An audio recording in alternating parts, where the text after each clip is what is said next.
So in this last video that I'm going to do tonight, I want to talk about the types of people that narcissists, sociopaths, and psychopaths tend to prey on, or the ones they target. So narcissists will primarily seek people who will fulfill their narcissistic supply with admiration, attention, validation, control, or their status. They gravitate towards people who can provide ongoing emotional fuel or continuously boost their ego. It is a constant, what's the word I'm looking for? It's like a constant job, basically. Um, Almost like having someone there solely to like boost you up all day, every day.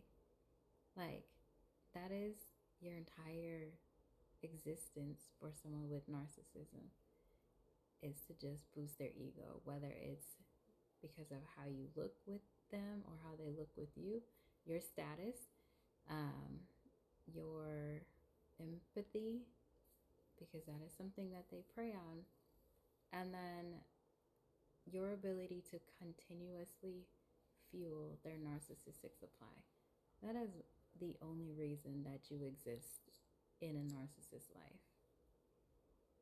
Sociopaths, again, very impulsive, environmentally formed or influenced antisocial traits, often target people for practical gain, money, sex, power, status, or it's just thrill, and they use their charm and deception. Then psychopaths, obviously, are the more calculated, cold, and fearless.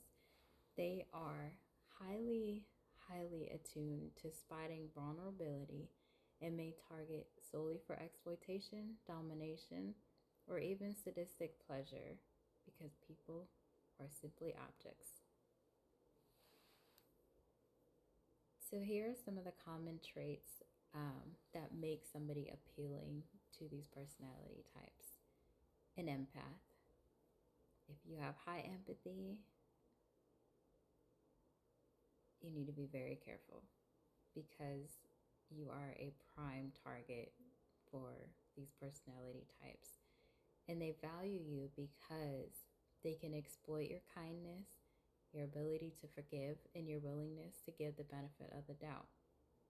Empaths prioritize other people's needs and they struggle to see when someone is being malicious. Someone who has low self-esteem or insecurities also make easy targets because they're easier to manipulate, control, devalue, or gaslight.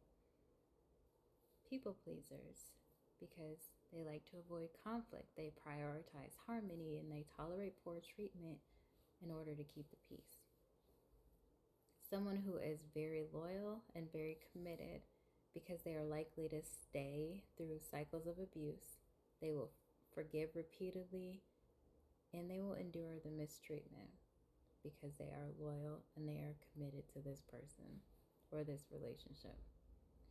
People who have issues with setting boundaries, they have a difficulty saying no or enforcing the limits, and they won't walk away early enough. People who have past trauma or unresolved wounds, people with the personality types of the psychopath, sociopaths, or narcissists can almost sense these types of people, and they will exploit these buttons to create a dependency and create trauma bonds. And I know this like 100% because like with my ex, like there would be some things that I shared with him from traumatic events in my life that he basically, in the moment, he appeared to be sympathetic, empathetic with what I was saying. However, what he was doing was just information gathering so that he could use it against me in the future. So it wasn't that he actually cared about the things that I have experienced in life or the things I went through. It was solely because that was another avenue for him to be able to exploit me. Moving on, people who are trusting, naive, or optimistic about people. make perfect targets because they assume everyone has good intentions and they'll often overlook the red flags. If you're someone who has high tolerance for pain or drama, because if there was a lot of pain and trauma or drama in your childhood experiences, you'll probably endure for a long time before you finally decide to leave. And then people who are vulnerable from life circumstances. So, like if you recently lost somebody, recently went through a divorce, um, or you're lonely, you're isolated, experiencing financial issues, or you're the new person in town, be very careful because these are the types you would make a perfect prey. So, just I would caution you to heal before you move on into something new so that you don't wind up in another cyclical abusive relationship with somebody with these personality types. And then being attractive, being successful, or having some type of a status will draw and attract a sociopath, a narcissist, and a psychopath. And this is especially true for narcissists because they view people as trophies. And so you being the trophy elevates their status and their own image, or they just want to conquer someone who is strong and confident because it's a thrill for them. And I know in one of my other videos, I talked about how, oh, I just lost my train of thought. I talked about how my ex seemed to hate women, and but particular strong, independent, and confident women.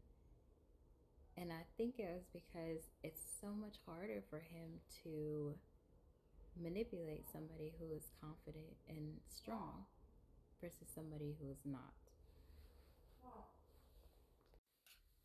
Okay, so narcissists are going to target people who can provide unconditional admiration to fulfill their emotional supply long term. So empathetic partners who will validate them, high achievers for status reflection, or those with resources or connections. They may love bomb empathetic, loyal types and exploit low self-esteem for control. I 100% fit in this category for my ex because I'm a very empathetic person. I'm also a very high achiever.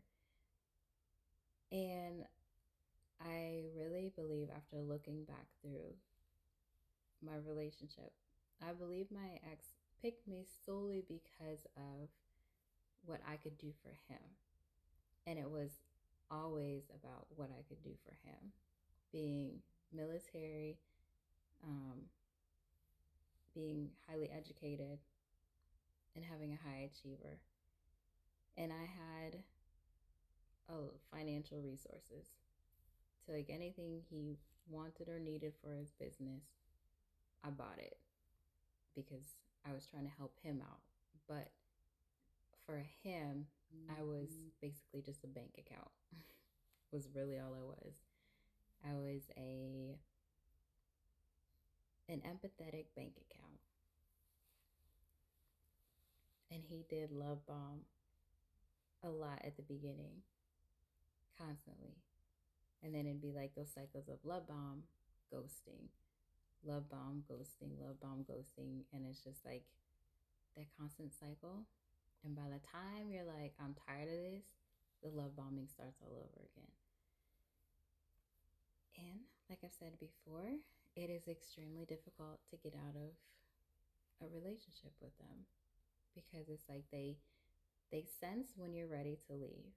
They know that you've reached your max, and that's when they'll turn on the charm and the love bombing and the gifts and the admiration and the false promises of whatever. And then as soon as you get comfortable again and you're like, okay, I think they're being serious, they ghost you, pull the rug out from under you all over, and it starts all over again.